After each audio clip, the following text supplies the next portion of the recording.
For many decades, the American Mafia has been caught on camera by law enforcement. Let's check out a selection of fascinating surveillance photos.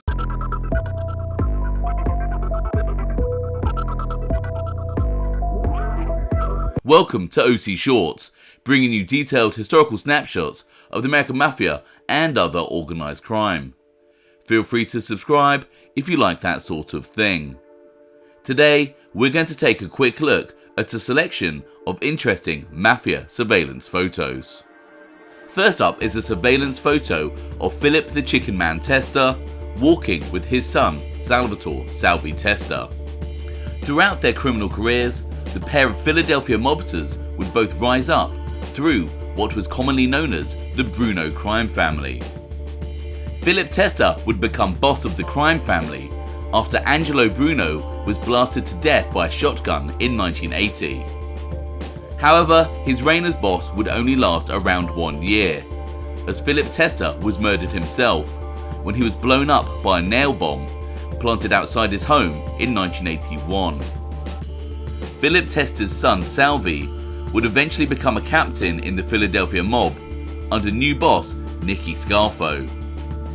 However, the 28-year-old Salvie Testa fell out of favour with Nicky Scarfo and was murdered himself, shot to death in 1984. Next up is a surveillance photo of John Gotti walking with powerful longtime Gambino crime family mobster Joseph "Joe Piney" Armone. After conspiring to have family boss Paul Castellano murdered in December 1985, John Gotti would become the head of the Gambino crime family. Joseph Armone's mob career dated back to the days when Vincent Mangano was family boss. His older brother Stephen was also in the family. Throughout his mob career, Piney Armone would serve as a soldier under several captains, before taking over from Frankie the Wop Gagliardi in 1982 and becoming an official captain himself. It should be noted that he had served as acting captain for many years before this. In 1986, after John Gotti's underboss Frankie DeCicco was murdered, Joe Piney was elevated to become the Dapper Don's second in command. However, Piney Armone would have legal problems and was sent to prison in the late 1980s for 15 years, where he would die in 1992. Sticking with the Gambino crime family, we have a surveillance photo of longtime family boss Carlo Gambino out walking with an unidentified companion. Gambino would pass away in 1976 to be succeeded by his brother-in-law and cousin Paul Castellano. Moving to the Colombo crime family, we have a law enforcement photo of the powerful and greatly feared Joe Waverly Lucchesi. Although the traditional Italian pronunciation of his surname would be Cacace, I have been reliably informed by people who know him that his surname has been Americanized. Anyway, the man known on the street as Joe Waverly would be inducted into the Colombo crime family in the late 1970s. He would become a captain, allegedly, in the early 1980s. And then, in 1994, would become acting underboss. Over the years, he would eventually serve as both consigliere and acting family boss. Joe Waverly had a tough guy reputation. In December 1976, 3 men forced Joe Waverly into the backseat of their car. Waverly wrestled the gun off one of the attackers and shot and killed him. He then managed to wound the driver. Amid the chaos, Waverly was shot himself in the chest. After the car crashed, 2 of the attackers fled. The wounded Waverly climbed into the front seat and drove to a local police station to seek medical attention, with the dead kidnapper in the back seat of the car.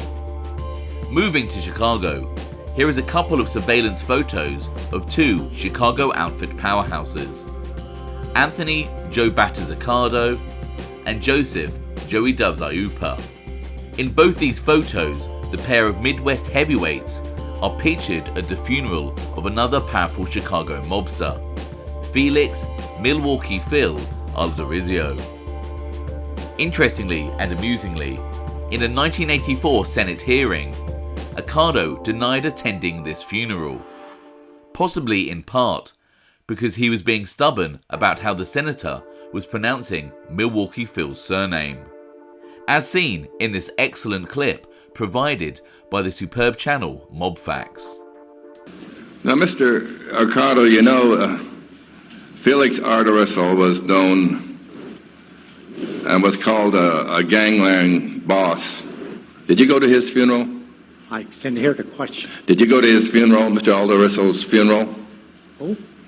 Alderisio, Aldoricio? Alicio? Yes. No, sir. Did you? Excuse me, Senator. All right. He's not understanding what you're saying, and that's the problem.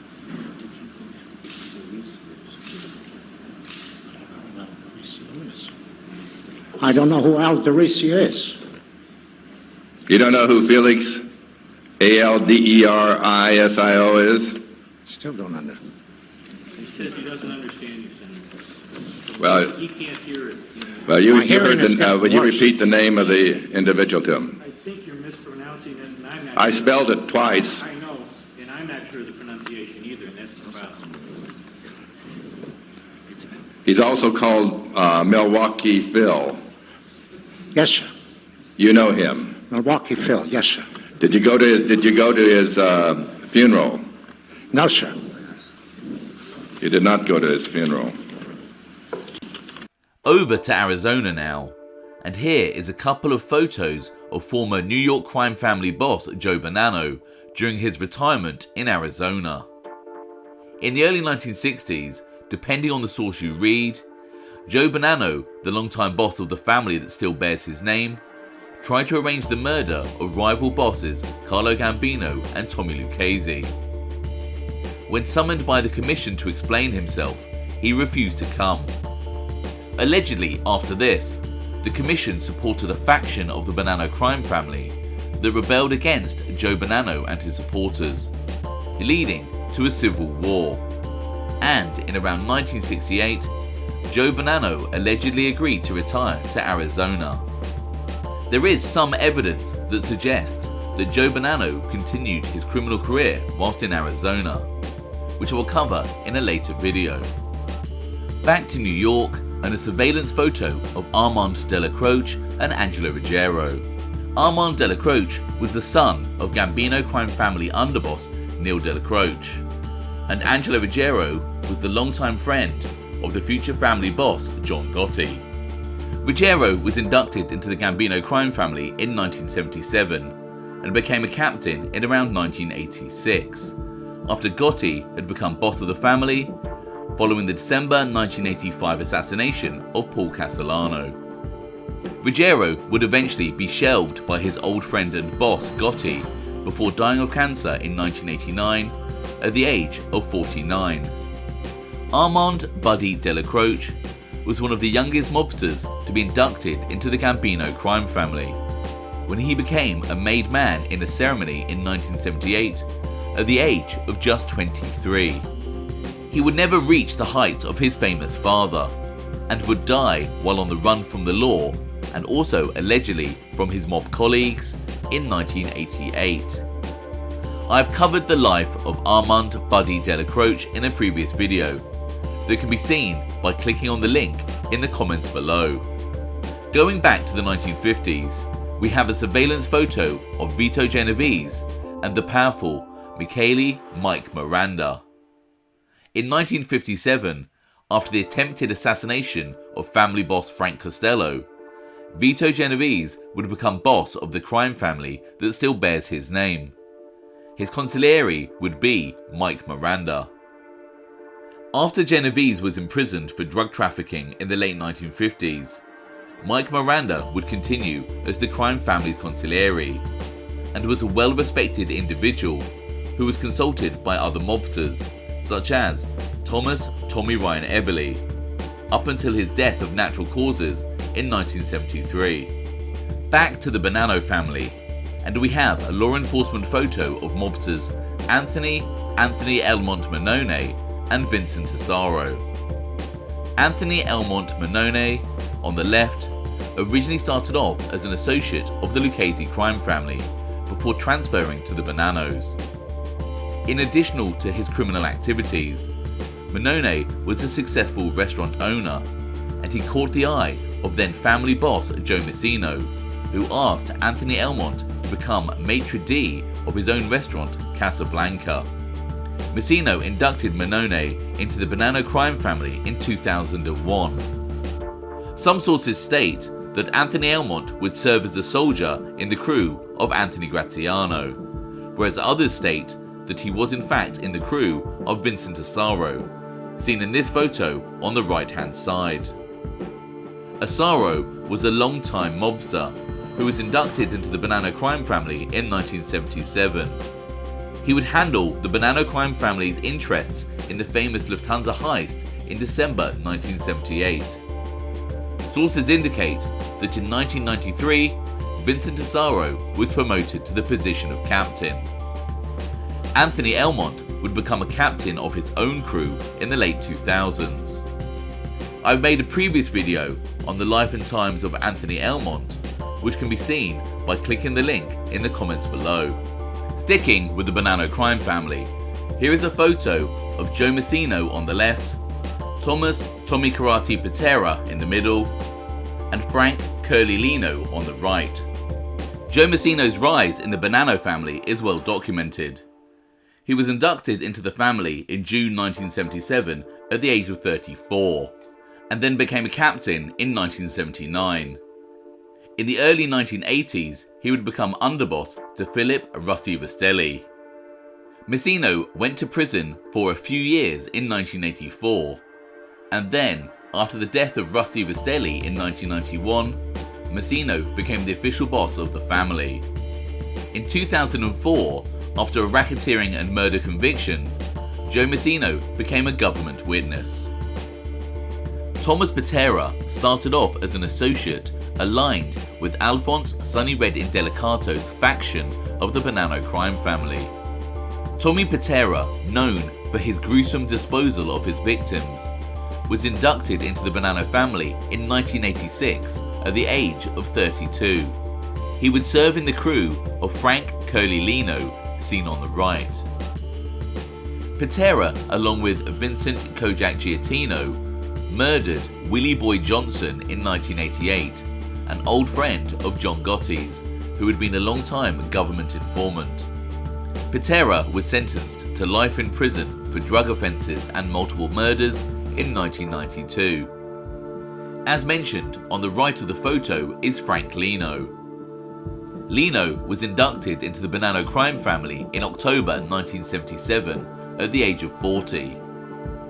He became a captain in the early 1980s and would then remain in this position until he became a government informant in 2003. Genovese crime family heavyweight Anthony Fat Tony Salerno famously operated out of the Palmer Boys Social Club in East Harlem. In this surveillance photo, he can be seen sat outside his club. On the far right of the photo is Genovese soldier Vincent Fish Caffaro. Caffaro was a sort of protege to Salerno and was actually the man who sponsored future boss Liborio Barney Bellomo into the crime family in 1977. Caffaro would eventually become a government witness. Sticking with Fat Tony's Palmer Boys Social Club, here is a surveillance photo of the hierarchy of the Lucchesi crime family, all about to enter Salerno's East Harlem club. At the front of the group on the left is former Lucchesi crime family boss Anthony Tony Ducks Corallo. Next to Corallo, second from the left, is the then family consigliere Christopher Fenari. And allegedly, on the far right of the picture, is the former Lucchesi family underboss Salvatore Tom Mick Santoro. All three were sentenced to over 100 years in the famous commission case in the mid-1980s. That's it for part 1. Look out for part 2 in the future, where we review another selection of Mafia surveillance photos. I hope you found that interesting. Thanks for watching.